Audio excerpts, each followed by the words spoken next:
Ég ætla sem sagt að kynna fyrir ykkur niðurstöður vinnuhóps á vegum skráningaráðs hvernig á að skrá annan litur en latínulitur. Þið muni kannski eftir því á skrásetjarafundinum í fyrra, þá kom til tals að það þyrfti að fara að setja samræmdar reglur hvernig ætti að skrá efni sem væri með öðru letri en latínuletri og í haust sendi ég út tölvupóst á Vöndu og óskaði eftir þáttakendum í vinnuhóp og það voru 4 sem buðu sig fram ásamt mér til þess að taka þátt í þessari vinnu og við funduðum 3 sinnum við veturinn og síðan lögðum við fram tillögur fyrir skráningaráð sem að hafa svo verið samþykktar á fundi og þið getið lesið í einn af þessum stórskemmtilegu fundagerðum sem Dótt er mjög ánægður með. Ástæðan fyrir því að var ákveðið að fara af stað með þetta var að það er búið að aukast töluvert undanfarið að bókasöfn sé að kaupa inn efni sem er með öðru letri en latínuletri eins og kýrilísku til dæmis og þetta á mikið við barnabækur og unglingabækur til dæmis. Berst mikið af því til dæmis á Borgarbókasafn og það var bara kominn tími á að samræma þetta. Þetta var svolítið óljóst hvernig ætti að fara með þetta efni og hvernig væri best að leysa þetta. Þannig að við settum saman hóp og ég ætla að segja ykkur á næstu glæru. Í hópnum voru Berglind Hanna Jónsdóttir frá Landsbókasafni og Kristín Lilja Thorlacius Björnsdóttir, gæðastjóri Gegnis, líka frá Landsbókasafni, Margrét Björnsdóttir frá Skólasafni Þjónustunni og svo ég frá Borgarbókasafni og Rósa Björg Jónsdóttir hjá Bókasafni Móðurmáls. Og þetta var allt fólk sem hafði þurft að glíma við það að skrá efni með öðru letri en latínuletri. Það var ákveðið að hafa bæði upprunalegt letur og latínuletur. Þannig að það verður áfram umritað eins og hefur verið gert alltaf, en núna verður líka upprunalegt letur með í færslunni. Og þetta þekkist víðar, til dæmis í Svíþjóð og Finnlandi, þá er þetta gert svona og hefur bara reynst ágætlega held ég. Og til þess að leysa þetta, þá ákváðum við að nota 880 sviðið sem hefur ekki verið notað hjá okkur hingað til, en er notað víða annars staðar, einmitt fyrir svona til þess að framkvæma þetta og það svið er fyrir aðra myndræna framsetningu eða alternate graphic representation. Og við ákváðum að þá yrði sett inn í þetta 880 svið, titill, undirtitill og ábyrgðaraðild. Og það mun þá hjálpa notendum því þetta er náttúrulega mikið til fyrir notendur sem að leita þessu efni hjá okkur. Þetta mun hjálpa þeim vonandi að finna efnið. Þá getur þau leitað að því á sínu tungumáli og með sínu letri. Af því að það sem okkur fannst líka var hvernig á fólk að finna það sem er umritað, hvernig á fólk að giska á hvernig eitthvað var umritað, af því að fólki sem að talar þessi tungumál og hefur þessi móðumál er náttúrulega ekkert að umrita. Þannig það er mest fyrir okkur sem að vinnum í kerfinu sem að umritunin er. Já, ég sýni ykkur betur á eftir hvernig 880 sviði virkar, en þegar það er sett inn í færsluna, þá færist að þegar færslan er vistuð, þá færist 880 sviðið og verður samhliða 245. Þetta verður pínu og hókuspókus, en ég sýni ykkur það líka eftir. Og fyrir þau ykkar sem að þurfa að skrá efni á þessu tagi, þá er komið sniðmát í lýsigagnaritilinn og það eru komna leiðbeiningar í harskið.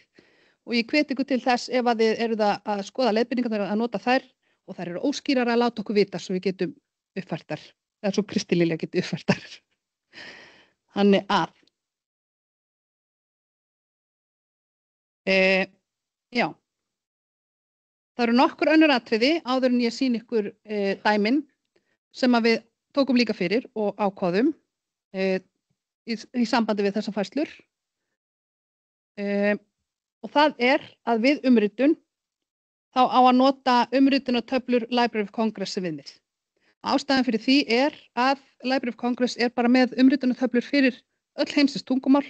Það eru mjög aðgengilegar hjá þeim á netinu og það er oft hægt að, ég held að sé inn á síðunni hjá Library of Congress, þá eru svona ritlar sem er hægt að setja inn í fyrir sum tungumál til þess að umrita.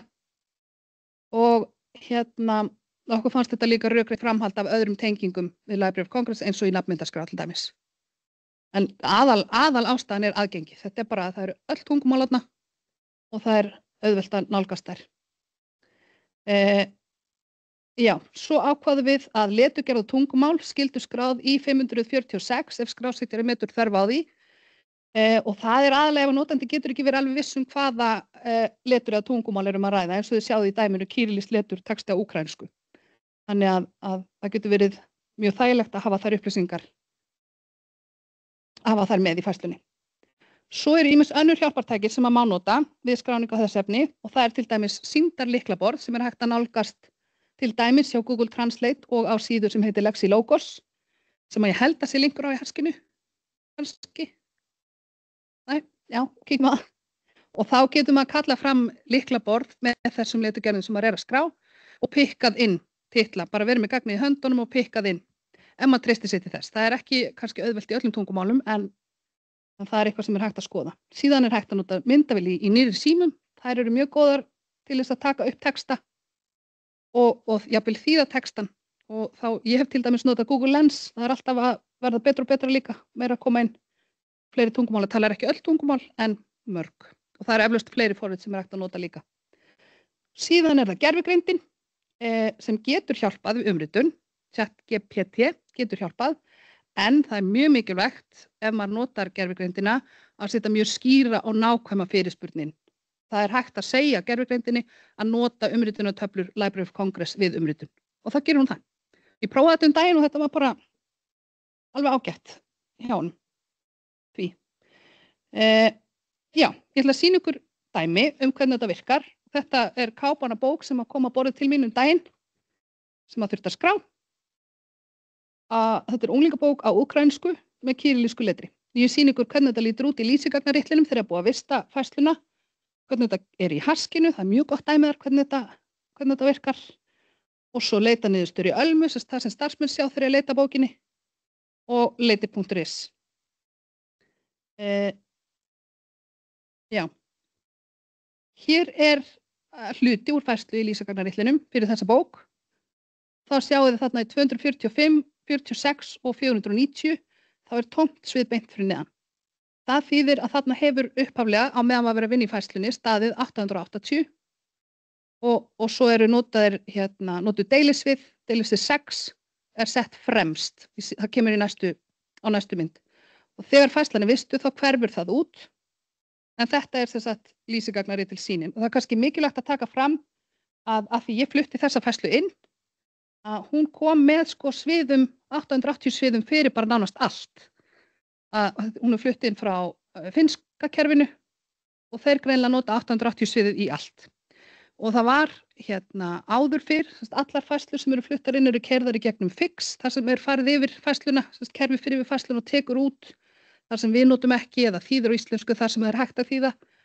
Og í því Fixi var upphaflega að 880 sviðið ætti að hverfa úr færslum. En nú búið að taka það af, þannig að 880 sviðið kemur með. Þannig ef þið að flytja inn færslur sem til dæmis með kýrilísku letri eða bara einhverjar erlendar færslur, að þá getur verið að koma með þessu aukasvið. Og þá þarf bara að yfirfara færslun og eyða því út, þar sem það á ekki vera. Hér sjáum þið dæmi úr harskinu. Þetta þessi færsla fyrir þessa bók. Þarna kemur 880 sviðið. Því alltaf raðað beint fyrir neðan sviðið sem það á að tengjast. Þannig í þessu tilfelli þá 245, svo sjáum þið $6, þetta pínuflókið sko, en það kemur $6 og 880 af því þetta á að tengjast við 880 svið, svo stendur þarna 02 sem að hefur enga sérstaka merkingu annað en að sýna fram á tengingu við, af því það stendur þarna fyrir neðan 880, $6, 245, 02. Þannig þau víxla í kross, já. Þannig að það sést að þessi tvö svið tengjast vegna þess að þau eins og þau sjáu í kross. Ég hefði þurft að setja pílur svona. Já. Það var þarna áðan, hvað hétta? Önnur myndræn framsetning. Já, ég var bara svo rugluð að ég skrá ekki hvað 880 þýðir, en það þýðir önnur myndræn framsetning. Takk fyrir. Já, þetta sérst bara nákvæmlega sömu upplýsingar sem koma fram í 880 og í sviðinu sem það tengist nema bara á öðru letri. Þannig í þessu tilfelli þá þarna titillinn, þarna númer verkhluta held ég að næstis, já, og svo titill verkhluta og svo ábyrgðaraðili. Þannig að notandinn getur, þetta sérst leitabært svið og notandinn getur þá leitað að titlinum og höfundunum og öllu með kýrilísku letri og það kemur fram og það er líka hægt að leita að umrituninni. Og á næstu glæru þá sjáum þið hvernig þetta blasir við starfsmönnum sem eru að leita að þessu í kerfinu. Þá sjáum þið að umritunin kemur efst og síðan kemur kýrilíska letri beint fyrir neðan. Og á næstu glæru, þarna sést hvernig þetta lítur út á leiti.is, þá er þessi borði hérna niðri, hann er það sem kemur í listanum fyrst þegar maður leitar, þá kemur kýrilíska letri fyrst og síðan umritunin. En hérna, þegar maður fer í nánar þá sér maður bæði.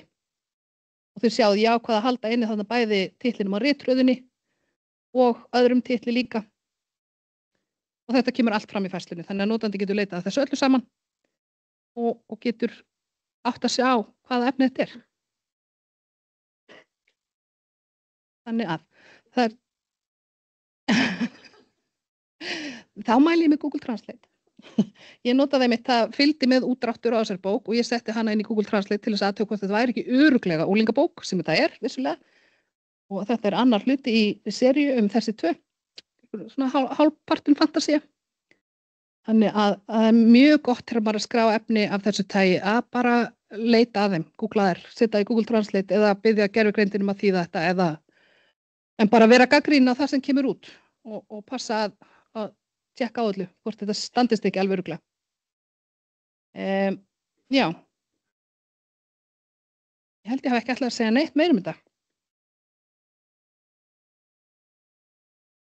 Hvernig er hægt að setja þetta inn í lýsingagnarritlinum? Já, þú mátt segja það. Ég ætla bara að vísa ykkur á Haskið, þar sem er hægt að sjá allar þessar leiðbeiningar og þar eru bæði upplýsingar hvernig þetta virkar og líka hvernig á að setja þetta inn í lýsingagnarritlinn, sem að Kristín Lilja ætlar að segja nánar. Það er sem sagt hægt að setja þetta inn handvirt, bara bæta við sviði, skrifa 880 $6 og tengi töluna, en það er líka hægt að láta kerfi gera þetta fyrir sig. Fara í breytingaraðgerðir, bæta við annarri myndrænni framsetningu og þá þarftu bara að vera í sviðinu sem þú vilt bæta það við, þannig að þú ætlar að setja þetta tengt við 245, þá hefur bara bendilinn í 245, velur svo þessa aðgerð og þá bætir hún sem við fyrir þig og þá er það strax ósýnilegt. Þá sérðu ekki sviðstáknin og ekki $6. Og þetta er allt í Haskinu. Allt í Haskinu. Svo er bara að gera ef einhver er að skrá bók með öðru letri og er eitthvað að velta þessu fyrir sig, þá er alltaf velkomið að hafa samband. Það má alltaf, og er alltaf bara mjög gott að ræða við aðra hvernig maður á að gera þetta og bara fá, bara, já, stundum er bara betra líka að ræða hlutinu upp á, þá áttar maður sig betur á því. En bara endilega hafið samband ef eitthvað er. Sigrún, viltu segja eitthvað? Mér langaði bara að spyrja af því að ég veit að fullt af svona efni sem að náttúrulega enginn getur leitað að. Er einhver pæling að vinna þetta eitthvað afturvirkt? Keyra inn í færslunar. Kristín er með svar við þessu. Ekki staðan í dag. Og tæknilega séð erum við ekki að segja að þetta sé skylda. Við erum að segja að þetta sé gott fyrir notendur. Og með við þau hjálpatæki sem við höfum þá ætti þetta ekki vera það flókið að bæta inn það er eiginlega flóknara að umrita heldur en að bæta inn upprunalega letrinu af því að það er að pikka það upp eða það er að finna bókin á bóksölu vef eða í öðru bókasafni og copy-pasta titilinn á upprunalegu letri. En ég var að fundi í Svíþjóð og Svíarnir eru búnir að vera að þróa tækni sem að umritar sjálfkrafa og þeir eru með hugmyndir að fara aftur og bak í hina áttina. Þeir eru með allt á upprunalega letrinu og vilja fá umritanirnar inn. Þannig að þeir eru að reyna að búa til leið til að gera það í geislum. Þannig að við fylgjum sem alltaf bara með því. Þannig að það er erfiðara samt að breyta umritun í upprunalega letur heldur en að breyta upprunalegu letri í umritun. Þannig að eins og staðan í dag eru engar fyrirætlanir það, en ef ykkur langar svo mikið að bætis við, þá er það guðvelkomið við ykkar safnkost.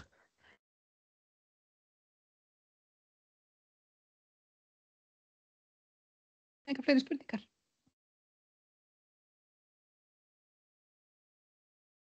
Sæl Ingibjörg heiti ég að vinna hérna á safninu, Dæmskólanum, ásamt Ásgerði, Ómari og Ragnhildi líka og mér langar bara að segja gaman að hafa ykkur hérna en bara praktísk atriði af því að það var mikið spurt snyrtingun á þann, hún hérna alveg út gangin og til vinstri og annað praktískt atriði, mér langar mikið til að biðja ykkur að setja einnota umbúðunar ykkar í flokkunartunnunar okkar sem hérna fyrir framan salinn, upp 5 tröppur.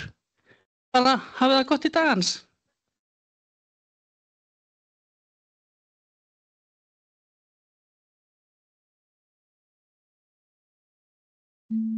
Rósa Björg spyr, eða að segja að hún að laga bækur bókasafns móðurmáls smá saman.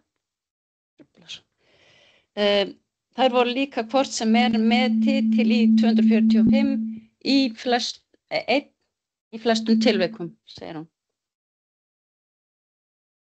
Já, það er 245, já, 246 í flestum tilvikum. Já, Rósa Björg að laga færslur bókasafns móðurmáls, já, einmitt, mjög gott. Já, en svo hveti ég ykkur líka til þess ef þið eruð að skrá efni sem með öðru letri, að athuga hvort þetta sé til fara í leit í viðföngum og athuga hvort þetta sé til á öðrum söfnum, því að ég fann þessa bók, hún var til á 2 á þessu finnska og held ég í Þýskalandi, þannig að þær eru oft, sérstaklega kannski barna- og unglingabækur, eru oft til. Þá ekkert mál að flytja inn. Bara að passa, einmitt eins og ég sagði, 880 sviðin geta komið með öllu. Eins og í þessu tilfelli þá var það með 264 líka, hvort það var ekki líka með 300. Já, og 100 höfundinum, já, sem algjör óþarfi fyrir okkur af því við tengjum hvort þið við í nafnmyndaskráni, þannig að þá að notandinn leiti að nafninu með kýrlísku letri, þá kemur hann fram. Þannig að, já, þá hef ég ekki meira að segja.